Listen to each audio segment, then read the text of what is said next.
So ayan mga idol, andito po tayo sa PUP. Ito po yung ating nirescue ngayon na sasakyan. Nagkaroon ng problema yung kanyang propeller, nasira.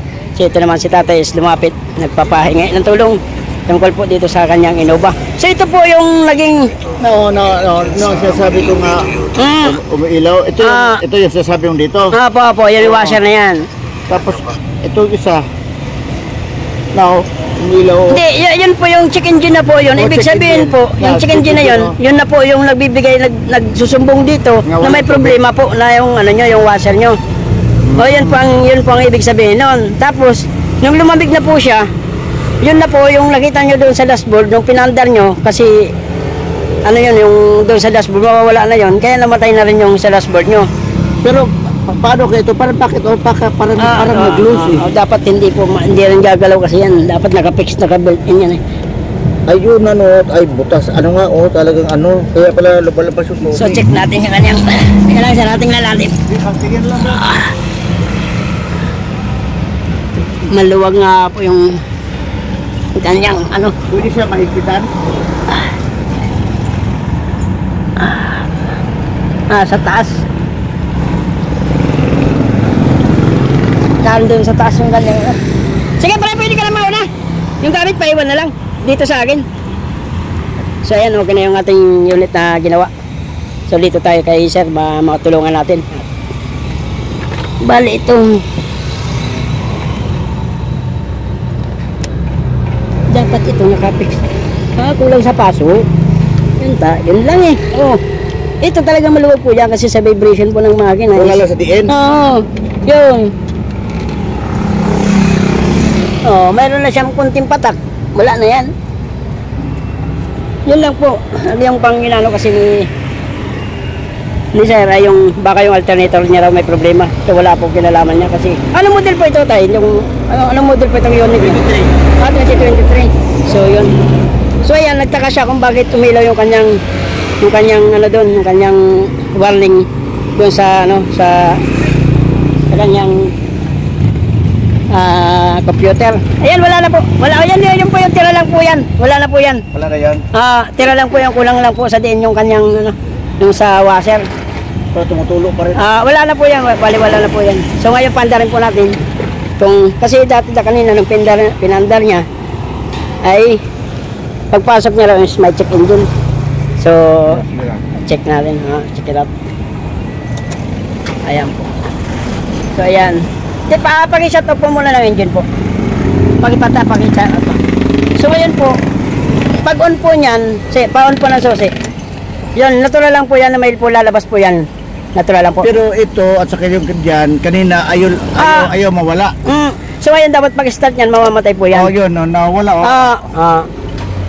Ngayon, wala na eh. Ayun po. Ibig sabihin po niyan, wala na po problema yan. Yun po ang problema niya, yung sa washer po. Nagpahiwatig lang siya. Nagbibigay siya ng sign na mayroon na pong problema. Magkakaroon na po ng problema yung tubig sa po. Po sir. Yun po ang ibig sabihin nun. Wala po. So yung po yung kanina sinasabi niyo sa baterya, natural lang po yung pag unang susi, nakailaw po yun. Pero pag start po niyan, mawawala po lahat yan. Okay. Yan ang ibig sabihin nun. Nagtinga ako na wala din inayos-ayos ko, kinakalugan.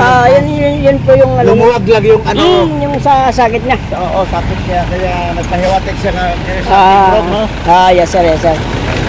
Yan. Ayan, na po siya, mahigpit na po, hindi na po yan. Pero ito dapat naka-built in talaga ito eh. Nakapasok ka ng maayos.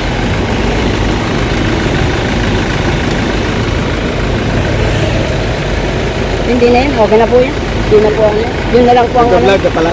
Yes sir, mechanic vlogs po sir. Mechanic vlogs. So ayan, natulungan natin si sir kasi natakot siya. Siyempre, mahirap talaga yung ganyan. Kailangan, pag mayroong malapitan, at nilalapitan po natin, tinutulungan yung ating ganyang kaso. Bakit? May isa ka pang rescue. Saan? Sasamahan kita. Saan daw? Sa Binondo. Ano daw problema? Ayaw mandar. Paano kaya? Susunod ako sa'yo. Sunod ka na lang sa akin. Gusto mo ikarga natin itong motor mo? Hindi, yan, matutong ba yan? Sana sir, okay na po. Okay na. Ay, doon, suwit. Thank you sir, thank you. Opo.